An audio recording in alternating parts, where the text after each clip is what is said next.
तर चला बघूया आता मार्केटमध्ये आपल्याला उद्या कशा पद्धतीने वर्किंग करायचं आहे आणि मार्केट कसं राहू शकते। आता तुम्हाला आपण कालच व्ह्यू सांगितला होता की काल नाही, आज सकाळीच मॉर्निंगला व्ह्यू सांगितलं होतं की मार्केट गॅपडाऊनच ओपन होऊ शकते। तसं गॅपडाऊन ओपन झालं, परत ह्या साईडला ब्रेकआउट दिला तर तुम्हाला ब्रेकआउटला आपण कंडिशन सांगितली होती की आपण कॉलला बसणार, तुम्हाला टार्गेट 48,594 हे मिळून जाईल असं सांगितलं होतं। ऑलमोस्ट त्यांना पहिलं टार्गेट अचीव केले, सेकंड टार्गेट उद्या एकतर फ्लॅट किंवा गॅप ओपन करून आपला अचीव करून देऊ शकते। उद्या गॅप अप होण्याची शक्यता जास्त दिसून देत आहेत।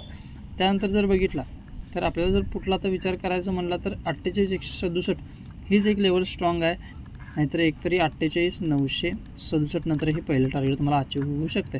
ह्या दोनच लेवल आता मार्केटमध्ये आपल्याला स्ट्रॉंग दिसून येतात। हा जो झोन आहे एक रेजिस्टन्स झोन आहे, ह्या दरम्यान मार्केट रिव्हर्स येण्याचे चान्सेस आहेत। त्यानंतर आपण निफ्टीमध्ये बघूया, निफ्टीमध्ये आपल्याला कशा पद्धतीने वर्किंग करायचं आणि निफ्टी आपल्याला कशा पद्धतीने बेनिफिट देऊ शकते। आपण कालचा व्ह्यू आपला असा होता की मार्केटला आपण कॉल साईडलाच बघणार, तसं कॉल साईडलाच गेलं आहे। गॅपडाऊनचा व्ह्यू सांगितलेला, गॅपडाऊन पण ओपन झालं आहे। आता जर उद्या ओपन जर व्हायचं म्हटलं तर उद्या फ्लॅट किंवा एकतर गॅपडाऊन होण्याची शक्यता उद्या पण कमी आहे। आता मार्केट ह्याच ठिकाणी फ्लॅट ओपन झालं तर आहे तसं कॉलला बसू शकतो, तुमचं 22,796 हे टार्गेट येऊ शकते। त्यानंतर तुम्हाला टार्गेट म्हटलं तर 22,696 नंतर 22,791 हे पण टार्गेट परत दिसून येऊ शकते।